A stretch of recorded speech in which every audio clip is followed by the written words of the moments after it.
السلام عليكم ورحمة الله وبركاته. احنا كده بنعمل فراخ بس بنسلقها ونديلها غلوة كده الاول في ليمون ومية بليمون بس، وبعدين هنطلعها بمية وبعدين نشوحها بقى عشان نعمل لها شوربة تبقى شوربتها حلوة جميلة رايقة وجميلة يعني. وما احنا بنديها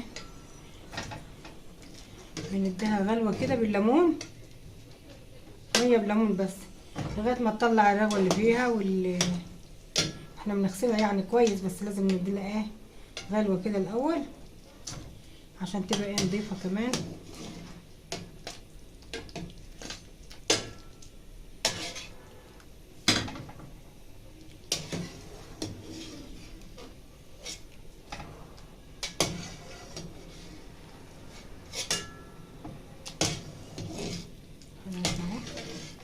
المية بتاعتها اهي هنرميها كده عشان هي خلاص كده مش عايزينها.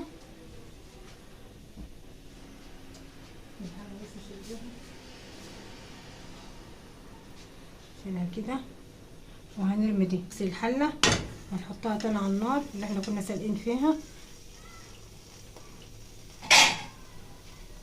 دي.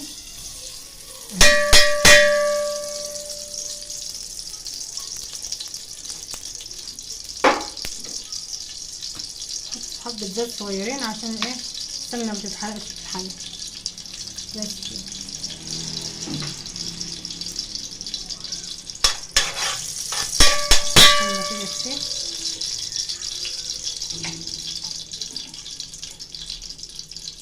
ونحط فيها بصل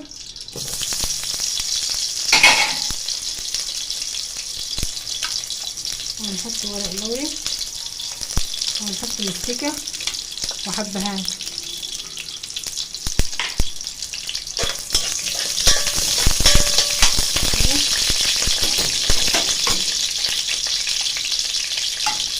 نحط عليهم نشوح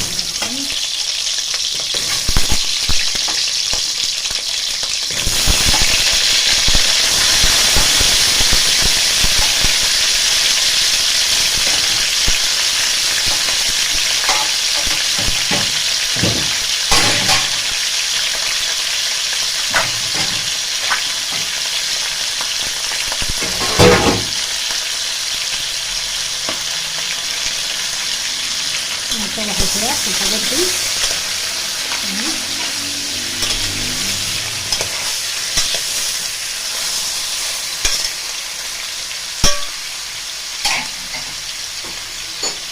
نغطيها كده 5 دقايق.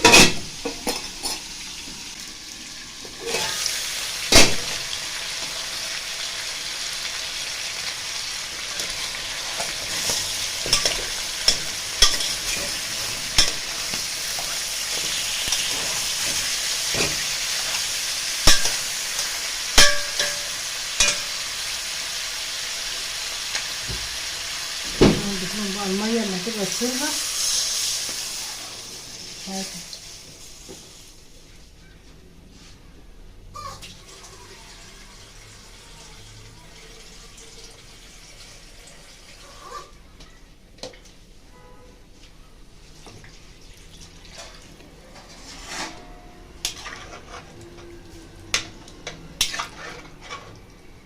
بس كده.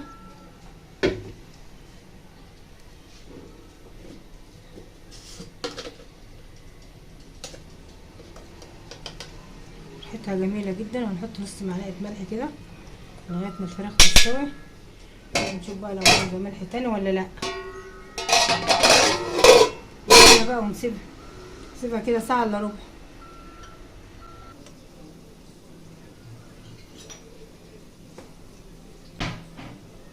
الفراخ اهي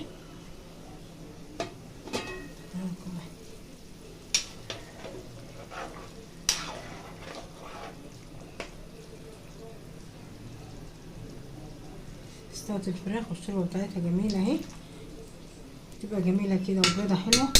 ونحط شويه طماطم، احنا مبنحبش فيها طماطميه كده، مبنحبش نحط في الشوربه طماطم.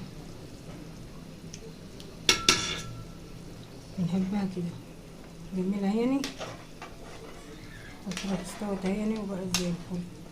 هنطفي عليها وبعدين بقى ايه هنحمرها بقى في الفرن. بعد كده نطلعها بقى نحمرها في الفرن بمعلقة صلصة كده ونحمرها في الفرن الفراخ. وبألف هنا اللي ياكل يا رب. اتفضلوا بقى كلوا معانا. السلام عليكم ورحمة الله وبركاته.